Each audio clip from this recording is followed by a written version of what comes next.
Welcome to ચેતુસ kitchen. તો આજે આપણે ટેસ્ટી એવી ભાખરી બનાવવાના છે. તો ભાખરી એવી બનાવશું કે કોઈ તમે એકવાર ખવડાવશો ને તો ખાતા ધરાશે નહીં અને વારંવાર માંગશે, અને એકવાર ખાધી તો બીજી વાર એ માંગશે જ. એવી મસ્ત એવી આપણે ભાખરી બનાવવાના છીએ. તો કાઠિયાવાડીનો સ્વાદ તો કંઈક અલગ જ છે, એની વાત જ ન પૂછો. એવો મસ્ત ભાખરીનો સ્વાદ બનશે. તો અહીંયા આપણે 1.5 કપ જેટલો ઘઉંનો ભાખરીનો લોટ લીધેલો છે, અને ભાખરીનો લોટ અને કરકરો લોટ બે મિક્સ લીધા છે અહીંયા. અને અહીંયા 2 ચમચી જેટલું દહીં લીધું છે, અડધીથી પોણી ચમચી જેટલા સફેદ તલ અને લીલા ધાણા, 1 લીલું મરચું, 1 ઇંચ આદુનો ટુકડો. મસાલિયામાંથી જે મસાલાની જરૂર પડશે એનો ઉપયોગ કરશું. મીઠું અને મોણ માટે તેલ. તો ટેસ્ટી એવી આપણે ભાખરી બનાવી લઈશું. તો આદુ મરચાંને આપણે ખાંડી લેવાના છે.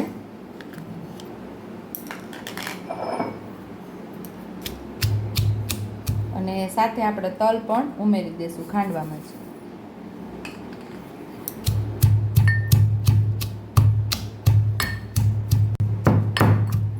તો અહીંયા આપણે આદુ મરચાં અને તલને દરદરું આપણે ખાંડી લીધું છે. આવું ખાંડી લેવાનું છે. આપણે લોટને આપણે કાથરોટની અંદર લઈ લઈશું. આદુ મરચાં અને લસણ જે ખાંડેલું એ આપણે અહીંયા ઉમેરી દઈશું. સ્વાદ મુજબ આપણે મીઠું ઉમેરશું. 5 ચમચી જેટલી હળદર ઉમેરશું. અડધી ચમચી જેટલું લાલ મરચું પાવડર, 5 ચમચી જેટલી હિંગ, અડધી ચમચી જેટલું ધાણા જીરું પાવડર, અડધી ચમચી જેટલું આખું જીરું ઉમેરશું. અહીંયા આપણે 2 ચમચી દહીં ઉમેરી દઈશું. આ જગ્યા ઉપર તમે લીંબુ પણ ઉમેરી શકો છો. લીલા ધાણા ઉમેરી દઈશું. મસ્ત એવી ચટપટી બનાવવા માટે આપણે 1 ચમચી જેટલી ખાંડ ઉમેરશું. અને ભાખરી માટે તો ખાસ મોણની જરૂર પડે, તો 2 થી 3 ચમચી જેટલું આપણે મોણ ઉમેરશું.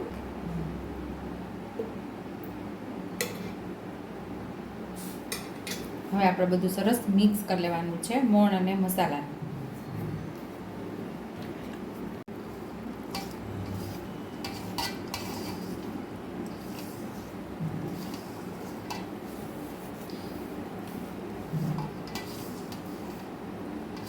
મસાલો, મોણ ને દહીં જે મિક્સ કરેલું બધા કણકણમાં મિક્સ થઈ જાય એવું આપણે સરસ મિક્સ કરી લેવાનું છે.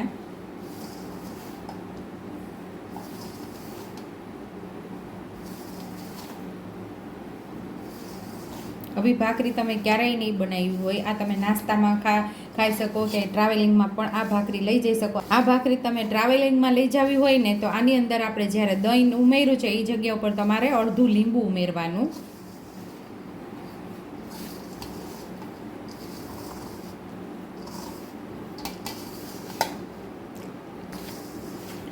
તો મોણ અને મસાલો સરસ આપણે લોટમાં મિક્સ કરી દીધો છે.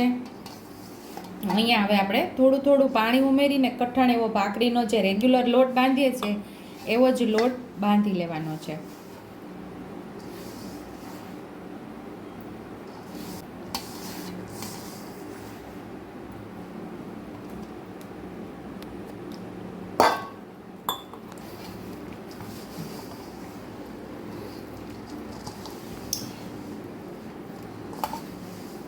સવારનો નાસ્તો હોય કે સાંજનું જમવાનું, કાઠિયાવાડીને ભાખરી વગર તો ચાલે જ નહીં. ભાખરી હોય તો મોજ પડી જાય.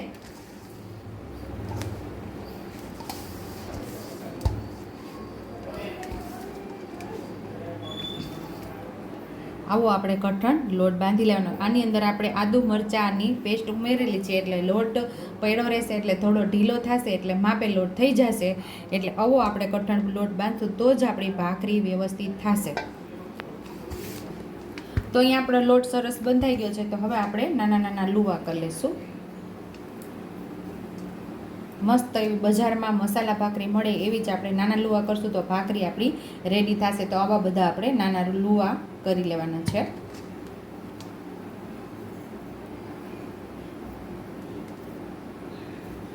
લુવા કે ગોયણા તમે ગમે એ કહી શકો છો. ઘરની રૂઢી અલગ હોય છે. કોઈ લુવા કે કોઈ ગોયણા કરી લેશું. તો અહીંયા આપણે લુવા બધા તૈયાર કરી લેવાના છે. તો અહીંયા આપણે લુવું તૈયાર કરી લીધું છે. હવે આપણે એની ભાખરી મળી લેશું. નાની નાની ભાખરી વણવાની છે. સાઈડ ઉપર આપણે તવી તપ રાખી દીધી છે, ત્યાં સુધીમાં આપણે ભાખરીને વણી લેવાની છે.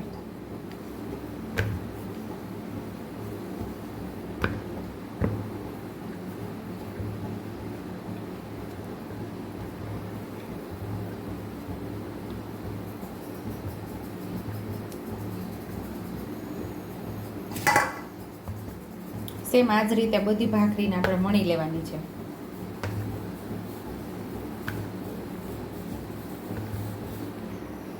અહીંયા આપણે ભાખરીને વણી લીધી છે, ત્યાં સુધીમાં આપણી તવી પણ તપી ગઈ છે, એટલે કે તવી ગરમ થઈ ગઈ છે. તો હવે ભાખરીને એમાં આપણે નાખી દેવાની છે. તો ભાખરી બધી આપણે આમાં નાખી દઈશું. અહીંયા આપણી 5 ભાખરી આવશે. તવીમાં ઉમેરેલી ભાખરી પાકે ત્યાં સુધીમાં આપણી આ ભાખરી બીજી ભાખરીને આપણે વણી લેવાની છે. આપણે જેટલો લોટ બાંધ્યો છે 1.5 કપમાંથી 9 ભાખરી આપણી તૈયાર થશે. હવે આપણે ભાખરીની સાઈડ બદલાવી લેશું.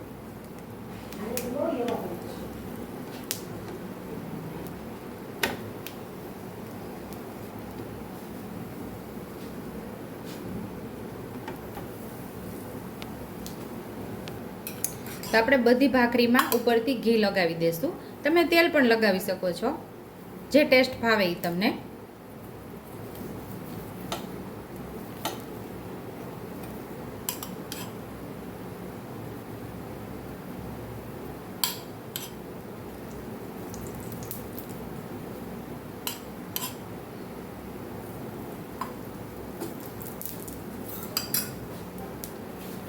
ઉપરથી આપણે બધી ભાખરીમાં ઘી લગાવી લીધું છે. તો હવે આપણે સાઈડ ચેન્જ કરી લેશું.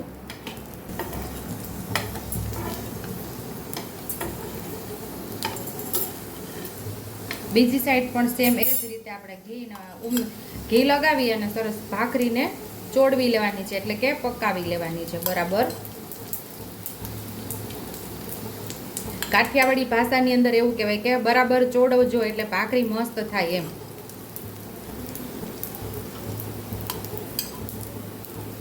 આ મારા દીક્ષિતની ફેવરિટ ભાખરી છે. દીક્ષિતભાઈ આજે ભાખરી બનાવીએ છીએ, તમને જોઈને પાણી આવી જશે.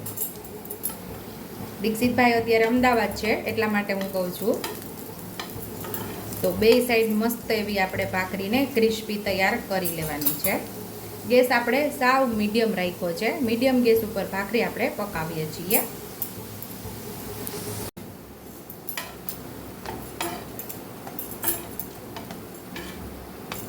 તો જે ભાખરી પાકી ગઈ છે એને આપણે બહાર લઈ લેશું. મસ્ત એવી પાકી ગઈ છે, ક્રિસ્પી થઈ ગઈ છે. આ ભાખરી નાના મોટા સૌ ખાઈ શકે છે.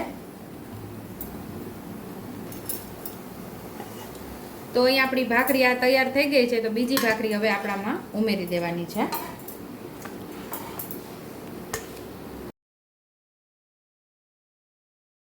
બીજી ભાખરી પણ આપણે તવીમાં નાખી દીધી છે અને હવે બધી બે સાઈડ આપણે ઘી લગાવીને પકાવી લીધી છે. એમ જ આને પકાવી લેવાની છે, એટલે કે ચોળવી લેવાની છે.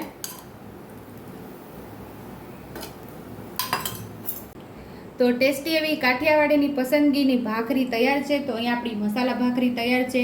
આ ભાખરી તમે ચા સાથે ખાઈ શકો, દહીં સાથે, કે પછી કાઠિયાવાડી તો લસણની ચટણીના શોખીન હોય છે, તો લસણની ચટણી સાથે પણ ખાઈ શકો છો. કોણ કોણ આ ભાખરી કેમ ખાય છે, લસણની ચટણી સાથે ખાય છે કે ચા સાથે, એ મને કમેન્ટ બોક્સમાં કમેન્ટ કરજો. જો તમને મારી રેસીપી પસંદ આવી હોય તો મારી રેસીપીને લાઈક કરજો, શેર કરજો, સબસ્ક્રાઈબ કરજો, હાઈપ કરજો, બેલ આઇકોનને દબાવતા ભૂલતા નહીં અને કમેન્ટ બોક્સમાં કમેન્ટ કરજો કે મારી રેસીપી કેવી લાગી. તો આવજો.